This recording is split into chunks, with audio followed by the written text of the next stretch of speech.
झारखंड में गैंग और गैंगस्टरों की धमक लगातार बढ़ती जा रही है।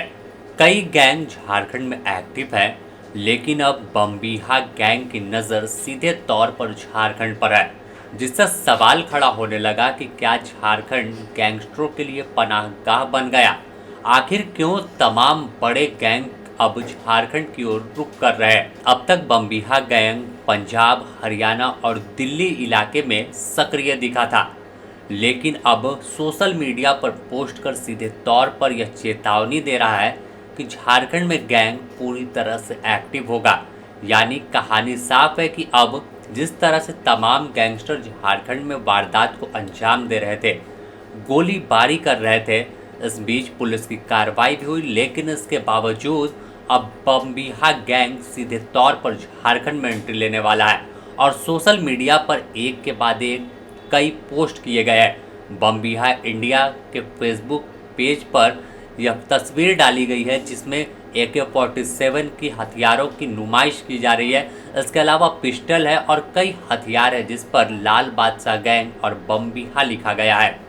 जिसके बाद पुलिस पूरी तरह से एक्टिव है और इस पोस्ट में भी जिक्र किया गया है कि उसके कई सोशल मीडिया अकाउंट को डिलीट कर दिया गया, लेकिन आवाज़ झारखंड तक पहुंचाएंगे। अगर इस पोस्ट में देखें तो सीधे तौर पर जो प्रेस रिलीज जारी की गई है उसमें लिखा गया है, बमबीहा गैंग से रोहित सिंह बमबीहा बोल रहा हूं।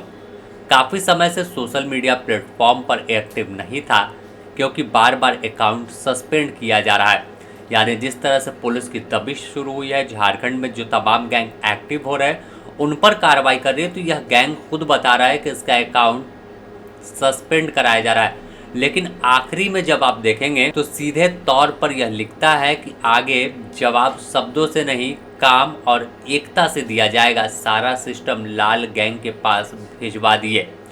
यानी सिस्टम तक हमारी आवाज़ पहुंच चुकी है, यह आगे लिखता है। और ख़ासकर झारखंड में तो साफ है कि तमाम हथियारों का यह दावा जो बमबीहा इंडिया है वो कर रहा है कि AK-47 और तमाम पिस्टल झारखंड तक पहुँचे हैं और झारखंड में इसका कोई लाल बादशाह गैंग चल रहा है।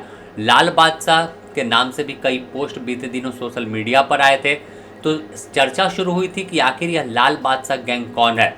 लेकिन जब बमबीहा गैंग ने अपने फेसबुक अकाउंट पर पोस्ट किया और पोस्ट कर यह बता रहा है कि अब झारखंड में धमक दिखेगी, वारदात होगी, और सीधे तौर पर एक चेतावनी, एक धमकी और एक चुनौती पुलिस को दी जा रही है हथियारों की नुमाइश करके कि कैसे यह तमाम गैंग पहले सोशल मीडिया पर लिखता है और फिर वापस से झारखंड में फायरिंग की वारदात को अंजाम देगा। हालांकि अब तक झारखंड में इस गैंग की कोई मौजूदगी नहीं देखी गई है, ना ही पुलिस के पास अब तक इसका कोई तमाम जो जानकारी गैंग कौन चला रहा है। हालांकि अंदर खाने ATS और तमाम इंटेलिजेंस की टीम जुट गई है कि आखिर बमबीहा इंडिया कौन ऑपरेट कर रहा है और लाल बादशाह गैंग का सरगना कौन है। अगर हम बात करें तो बमबीहा गैंग उत्तर भारत, खासकर पंजाब, हरियाणा और दिल्ली में अब तक सक्रिय था और माना जाता है कि 2010 में मोगा पंजाब का जो निवासी है और कबड्डी खिलाड़ी दविंदर सिंह सिद्धू दविंद्र बमबीहा ने इसकी शुरुआत की थी। बाद में 6 साल बाद यानी 2016 में मुठभेड़ में बमबीहा मारा गया और इसके बाद यह गैंग सिंडिकेट के रूप में काम करने लगा। तमाम राज्यों में जो वहाँ गैंग काम कर रहे थे उनके साथ साठगांठ कर पूरे गैंग को ऑपरेट करने लगा और माना जाता है कि अब इसके तमाम बमबीहा के जो संचालन करता है, जो तमाम सरगना है, वो विदेश में बैठे कनाडा, ऑस्ट्रेलिया जैसे बड़े और विकसित देशों में बैठकर पूरे भारत में अपना साम्राज्य बनाने की कोशिश करते हैं। इस गैंग को अगर हम देखें तो रंगदारी, हत्या जैसी वारदातों में सामने आया है। सुपारी लेकर वारदात को अंजाम देने में कई मामले इसके सामने आए हैं और माना जाता है कि लॉरेंस बिश्नोई गैंग से इसका सीधे तौर पर दुश्मनी है। तो साफ है कि झारखंड में भी बीते दिनों चर्चा हुई थी कि लॉरेंस गैंग भी एक्टिव है। साठगांठ कर जो कई गैंग है यहाँ पर वो काम कर रहे हैं और लॉरेंस उन्हें मदद करता है। तो ऐसे में अब बमबीहा गैंग की एंट्री ने एक सीधे तौर पर देखें तो कारोबारियों में डर का माहौल पैदा करेगा कि सोशल मीडिया पर हथियारों की नुमाइश कर यह तमाम गैंगस्टर क्या दिखाना चाहते हैं। जल्द पुलिस इन तमाम गैंगस्टरों पर कार्रवाई का दावा करती है, लेकिन एक के बाद एक गैंग पुलिस के लिए ही चुनौती बनते जा रहे हैं। बने रहें द न्यूज़ पोस्ट के साथ, इससे जुड़ी और भी अपडेट आपको देंगे।